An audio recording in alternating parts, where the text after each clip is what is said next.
त्र्यंबकेश्वर तालुक्यातील टाके देवगाव ग्रामपंचायती अंतर्गत बर्डेवाडी येथे पोटच्या आईनेच मुलांना विकल्याचा आरोप समोर आल्यानंतर या प्रकरणाने खळबळ उडाली।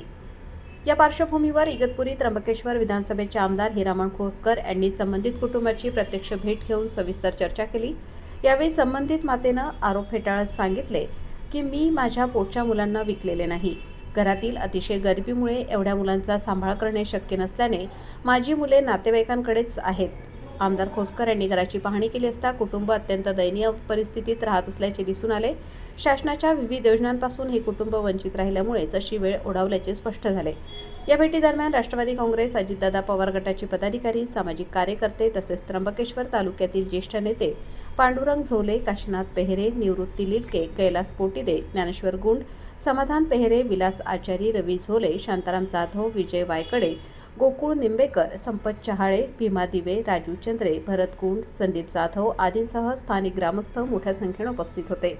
आमदार हिरामण खोसकर यांनी कुटुंबाला तात्काळ शासकीय योजनांचा लाभ मिळवून देण्यासाठी संबंधित यंत्रणांना निर्देश देण्याचे आश्वासन दिले। नाशिक खबरसाठी त्र्यंबकेश्वर प्रतिनिधी रवींद्र माळेकर। मी त्यांना सांगितलं मी प्रत्यक्ष पोलीस स्टेशनला फोन केलेला आहे।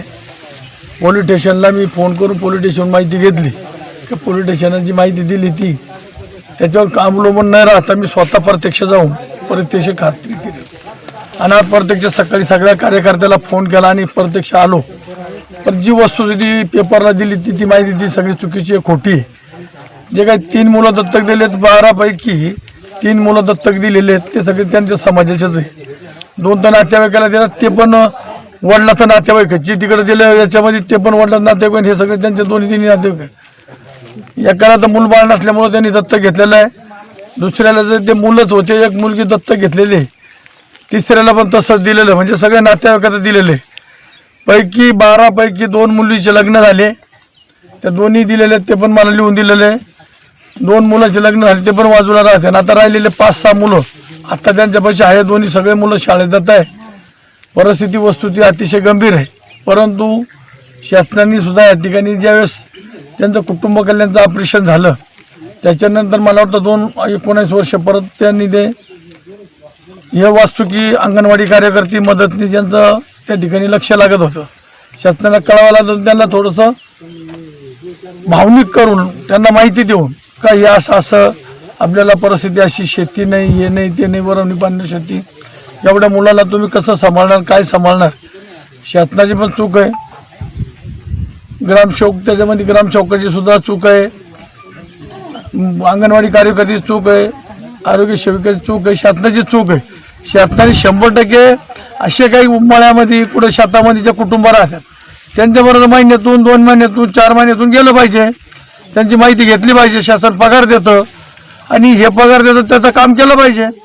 आज अज्ञानपणा असल्यामुळे दोन्ही नवरा बायको अज्ञान आहेत, अशिक्षित आहेत आणि ते रानामध्ये राहतात जंगलामध्ये। त्या ठिकाणी अंगणवाडी कार्यकर्त्याची जबाबदारी होती, ग्रामसेवकची पण जबाबदारी होती।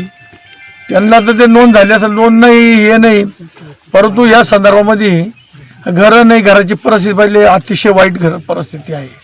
या संदर्भामध्ये मी त्यांना शुक्रवारी मुख्य कार्यकारी अधिकारी यांच्याकडे बोलून त्यांना घराचा लाभ कसा मिळेल, कशा बाबतीतून मिळेल आणि आतापर्यंत त्यांना जे काही गरोदर माताचा जो आहार मिळाला तो पण दिला नाही, त्यांच्या बाळांना पण मिळत नाही।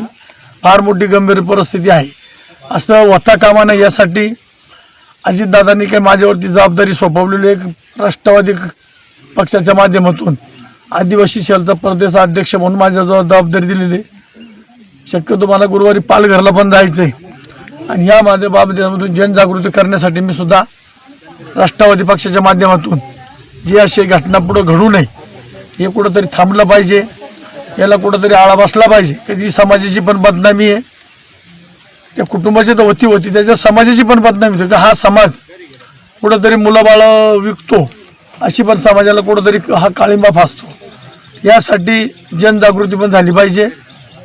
मी यासाठी एक मीटिंग चांगल्या पद्धतीनं प्रत्येक जिल्ह्यामध्ये घेऊन सरपंचांच्या माध्यमातून असेल, आत्ता जिल्हा परिषद नाही जिल्हा परिषदच्या माध्यमातून असेल, माहिती देऊन जिथं जिथं काही आदिवासी आमदार आहेत, जिरवळ साहेब असेल, विके साहेब त्यांच्या माध्यमातून सुद्धा एक मीटिंग घेऊन मुंबईला आणि याचं प्रबोधन कसं होईल, त्याच्यामध्ये कसं लोकांपर्यंत मेसेज जाईल यासाठी मी या ठिकाणी खरंच इथून पाठपुरावा करणार आहे. इथून मागं काय झालं कसं झालं, परंतु लोकप्रतिनिधी सुद्धा सगळे शहानिशा केली पाहिजे. डायरेक्ट बदनामी काही करणं हे चुकीचं आहे. एखाद्या कुटुंबाची बदनामी करणं त्याची कुटुंबाचीच नाही होत, पण ती समाजाची सुद्धा बदनामी होते. की या समाजाचे लोकप्रतिनिधी जरी तर लक्ष देत नाही, तर मुलं बाळ विकते. काल मला परवा मेसेज असं मिळाला तर ते मुलं धनगराला विकलेले मेंढवाड्याला, आणि ते मेंढवाल्यावाले काय करते, मेंढवाले त्यांना पैसे देतात, अशी पण जी नागपूरला माहिती मिळाली. पण इथं आले ना तर वस्तुस्थिती वेगळीच आहे. म्हणजे कुठेतरी बदनामी होऊ नये माझी लोकप्रतिनिधी सुद्धा विनंती आहे, हात जोडून विनंती आहे का आपल्या कुटुंबातलं भांडण बाहेर चव्हाट्यावर आणू नये. कुटुंबाला घरात बसून त्याला सांगितलं पाहिजे, समजावलं पाहिजे. आणि आपला तालुका आहे, गट आहे, गण आहे, भाग आहे, भागामध्ये बसून समजावलं पाहिजे. हे करणं म्हणजे पूर्ण महाराष्ट्रातली नाही देशातल्या जनतेची जबाबदारी.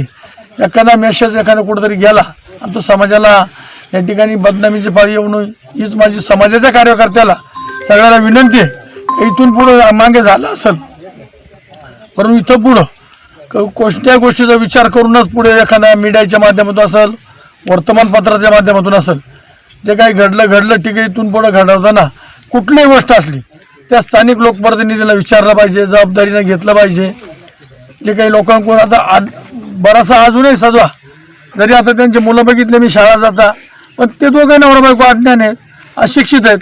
त्यांना सुज्ञान करण्यासाठी मुलं सुद्धा अजून, आता एक मुलगा आहे मोठा, बाकीचे मुलं लहानच आहे. कुटुंब सुद्धा जे होत नसेल तर त्याला आपण सुद्धा समज दिली पाहिजे.